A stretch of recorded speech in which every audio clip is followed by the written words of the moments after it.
We are on slide 13. So we have covered GPE and we have covered elastic potential energy. So I will go over the lab once I have all the lab papers. So we'll go over it next week sometime. But what are those two variables that you guys were dealing with yesterday? What were the two things that you changed? Mass and height. Very good. Mass and height. So you had different masses, like the baseball was lighter, had less mass than the golf ball, right? And then you dropped them from different heights. So not only did you change the mass in one part of the lab, in the second part of the lab, you changed the heights. And so you got some data for all those different locations for both of those two different masses. And so all of you got this correct, which is amazing. You picked out those variables and you were able to say, oh, whatever, went from the highest drop had the highest rebound, and whichever one had the biggest mass caused the biggest rebound. So you guys all picked up on that very well. So that was great. So just to recap, elastic potential energy. Do I have more elastic potential when it's like this or when it's like this? Which one, Braden? When it's stretched out. When it is stretched out, good. Because it has more potential to want to return to normal. The end game for all these things is to get back to normal or the original. So always be thinking normal and original, and that'll kind of keep you on track. Even as we kind of go into our next form of energy, which is chemical potential energy. And so again, this is slide 13. And so it says the potential energy in a substance that's based on the positioning and arrangement of the atoms within the substance. You're like, oh, we're learning about chemical bonds and how everything comes together? Not really. We're going to keep it very simple. Because we just need to know, is it a strong bond or a weak bond, basically. And so when we're talking about chemical reactions, it's when the atoms in a substance are going to be attracted to atoms in another substance. So are they happy where they are in that bond that they have? So is the carbon here happy with the hydrogen? Or would it want to rearrange with some oxygen to make something new? Okay? And so we're going to be looking at not how this happens or why this happens, but just basically overall, like, is it a strong bond? Is it happy where it's at? Or is it going to want to make a change? And if we can answer that question, then we can answer some potential energy questions. So the atoms can rearrange to form brand new substances. So here we have methane combining with oxygen to form carbon dioxide and water. So these elements are going to rearrange to make something new. So these bonds will break as it forms into another molecule or into another substance.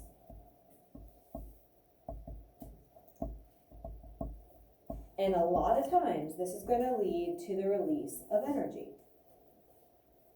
which is very good because, like I said, there are bonds in the food we eat. And when our stomach digests those foods, it releases those, or it breaks those bonds and releases that energy. And then our cells are able to take that energy and basically fuel our body. Pretty important. So you didn't know that you were going to get some chemical potential energy when you just ate lunch a little bit ago. That's exactly what happened. Don't you roll your eyes at me like, oh, stupid. I didn't eat.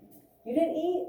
Oh, wrestling. Me either. So Sorry, I'm I did. sorry. there's a big My son fat wrestled juicy for burger. a lot of years, and so I know, like, I get it. Okay. So a chemical bond is an attraction between atoms that allows the formation of chemical substances that contain two or more atoms. So these hydrogens are bonded, and we see that with this little line. So these are connected, these are connected, these are connected. In a chemical reaction, these little bonds, and if you think of them as kind of like holding hands, if those break, that's when we're talking about a bond is released. And then they're free to rearrange and form something new. All right, so if we think of this bond as like this connection, you release that connection, that's when the energy can be released, okay? And so chemical bonds are what hold substances together. So in real life, is there really a line between the two hydrogens? No, this is just like a model to help us understand what it might seem like. Is there really two lines between the two oxygens? No, again, just a model to show the connection. So if an attractive force between two or more molecules is strong enough, it can break the existing bond and allow a new substance to form. So there's a really strong attraction between the hydrogen and the oxygen. And because of that, it allows this bond to break, or these two bonds to break, and it releases those elements so that they can shuffle up and make new bonds, make new arrangements.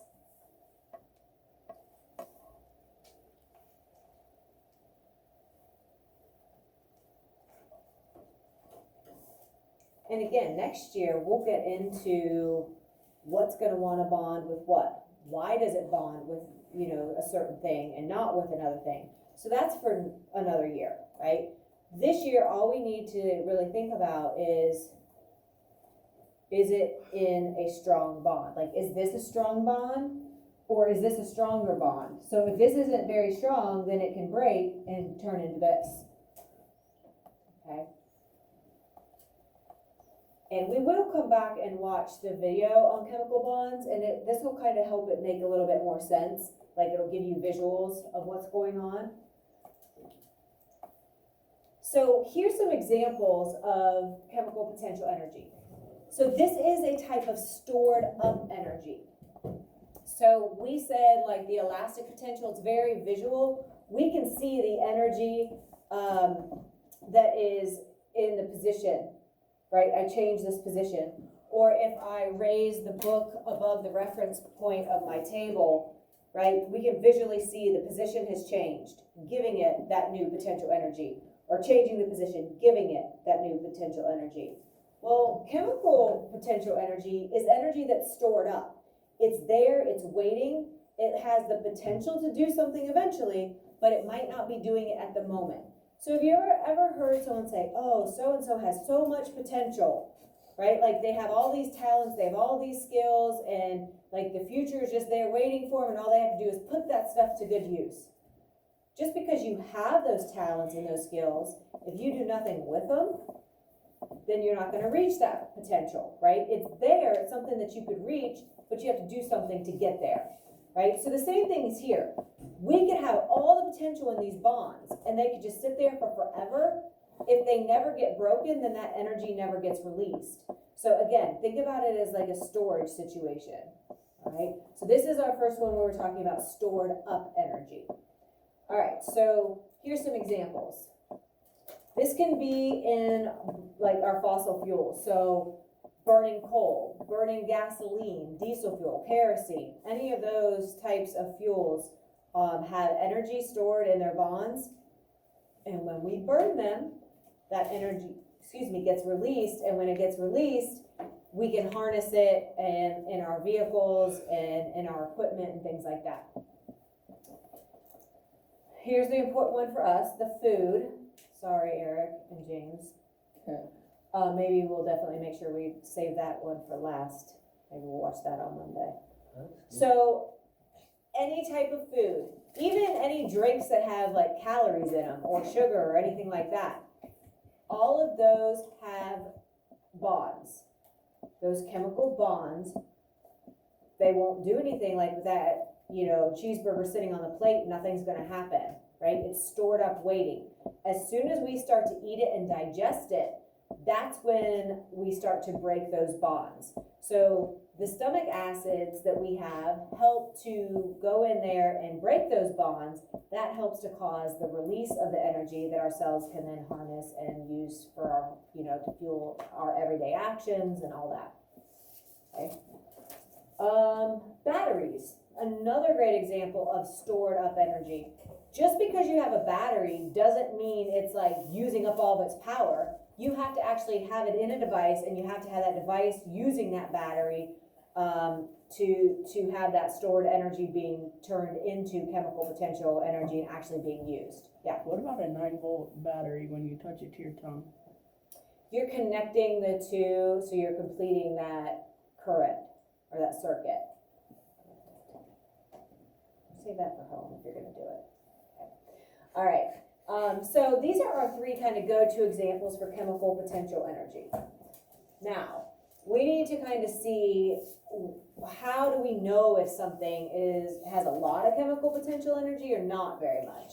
So a chemical bond can be thought of as an attractive force between atoms. So think of our attractive bond like me holding hands, right? I'm holding hand to hand, right? So this would be like a weak bond. They're okay, but a strong bond, like they're really firm and they're gonna wanna stay the way they are. So anytime two atoms form a strong bond, so that hand clasp is really, really tight, that means you have a stable bond. It's happy the way it is. So it has low potential to change, meaning it has low chemical potential energy between those bonded atoms. Because think of what energy is. It's the ability to cause change.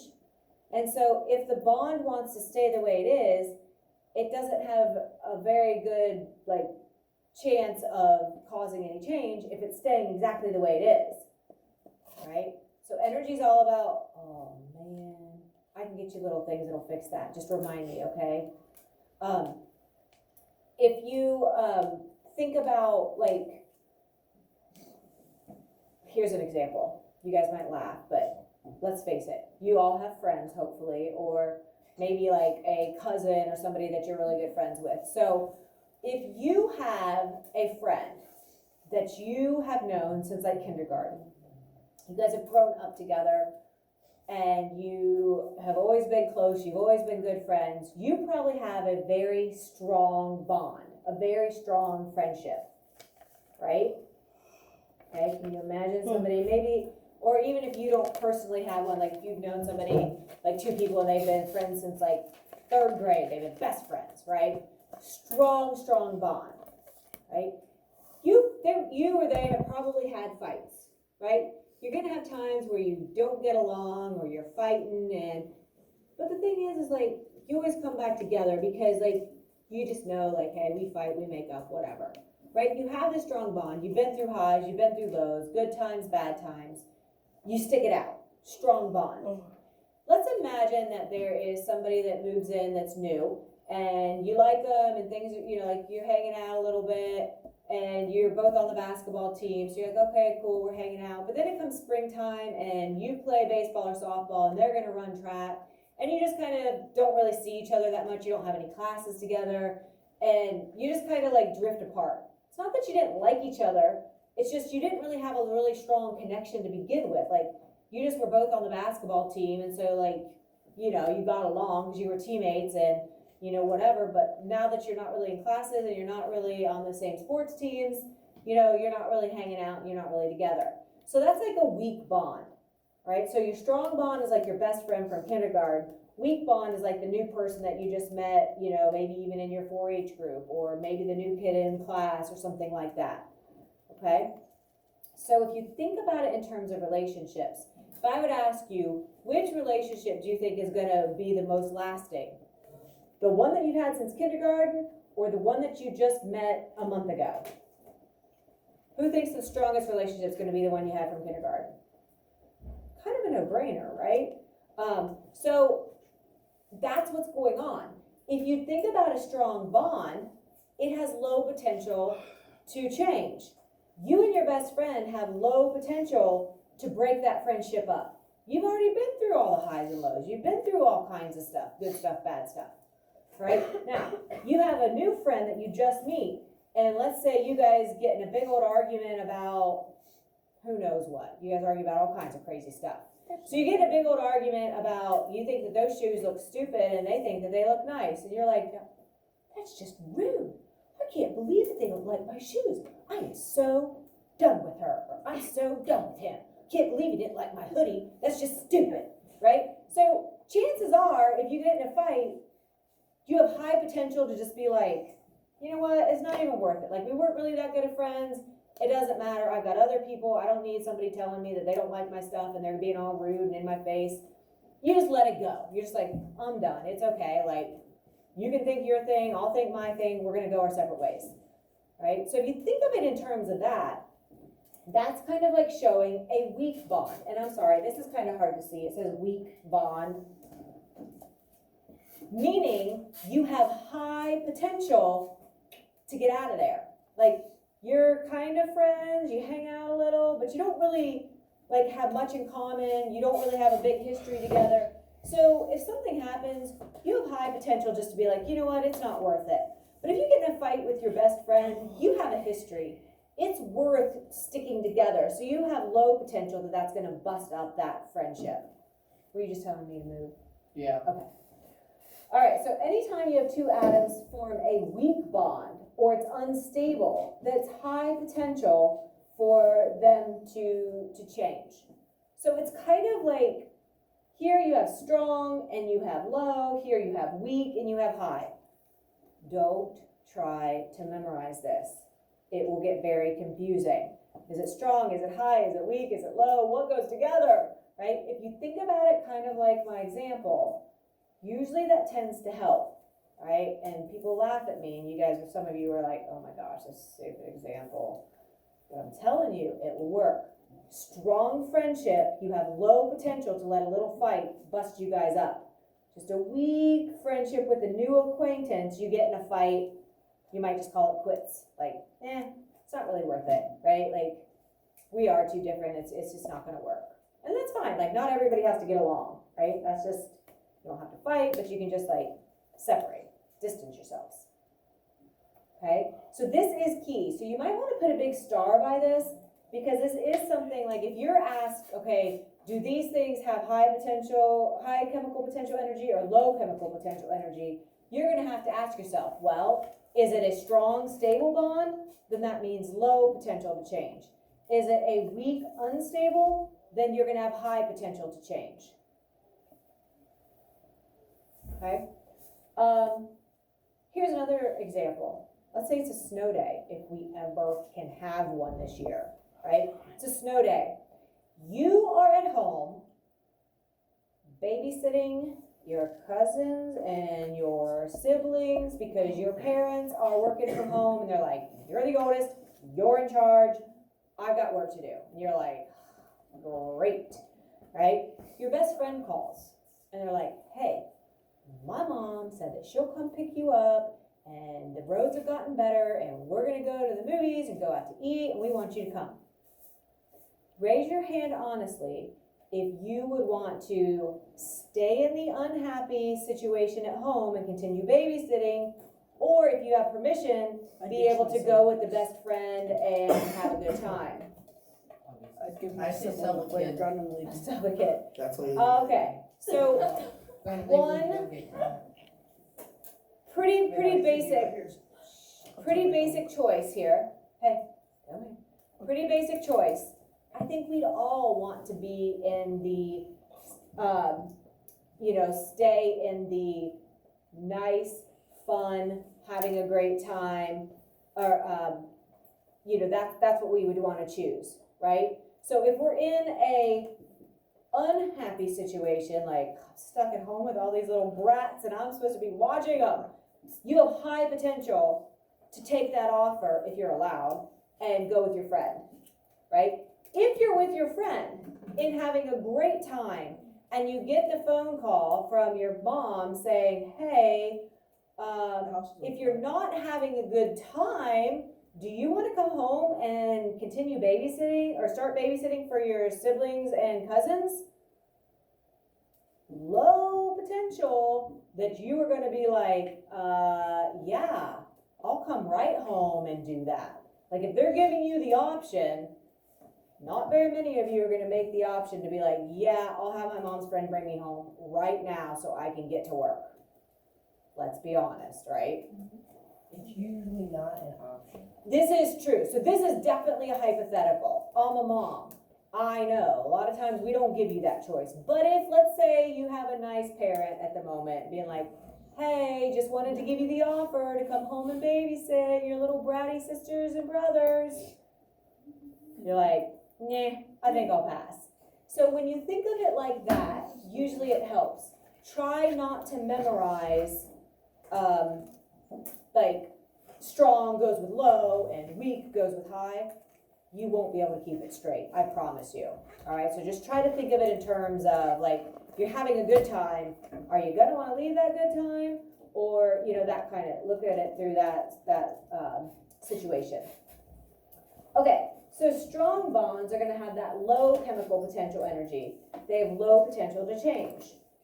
Those weak bonds have that high potential or high potential energy to change, because energy is all about causing motion or creating some kind of change. So if they're gonna stay doing what they're doing, that's low potential to change, right? If they have high potential to break that bond, or if they have a weak bond, then that means that they're gonna have high potential to break it and cause some kind of a change. And I get it, this can be confusing, like if you're just looking at it, but if you really stop and think about what it's saying, it does make sense. Yes, questions? Motion, change, Alright. yeah? Yeah. Good. All right. And so here's kind of an interesting thing. When humans and other animals eat food, they use the stored energy within the chemical bonds to do a few things. One is to maintain and repair their body. So your cells are all working all the time, and so they need that energy to go about whatever their cell job is, whether they're a heart cell, liver cell, kidney cell. They need energy to complete their jobs. So that's like the maintenance part. Repair, let's face it, we all get hurt, we get cuts, we get bruises, we get burns. We have to heal, right? And so that healing process is super, we need energy for that. I know, like my son, he went through about 5 years where he broke like 15 bones or something stupid. He was breaking stuff all the time. And whenever he would get hurt, something would be broken or he'd be really hurt, he would sleep all the time. He'd sleep just because he couldn't really do anything else, but your body needs more energy to work on healing than it does when you're healthy. Or like when you're sick, right? If you're sick, usually you end up like sleeping a lot. And it's not really because you don't feel like doing anything else, it's because your body's like, seriously, go to sleep so I can get us feeling better. Just like check out so that the body can take care of itself, right? So that's part of it. And so we need that energy to help with the repair. And so by kind of sleeping and being more chill, it lets your body have that opportunity to do that.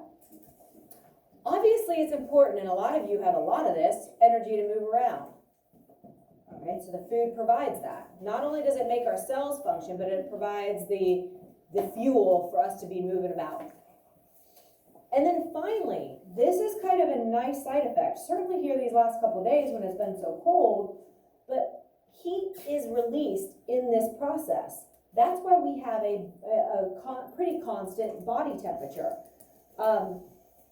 Without that process, we would be a lot colder than we are.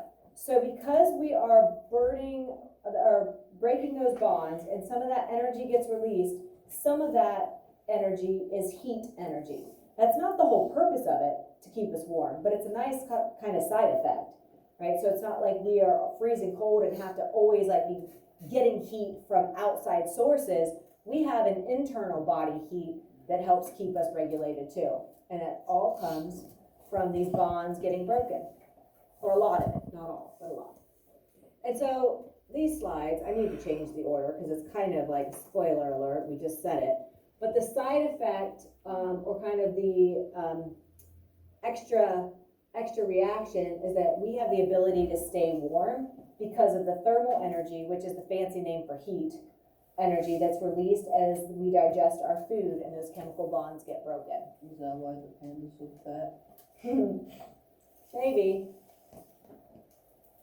Oops, sorry, let me go back. I thought there was one in the middle. So it's just kind of a side effect, a good one, a good benefit, side benefit, I guess, of us getting, those bonds broken during that digestion process. so. Good? All right, let's watch one of our videos.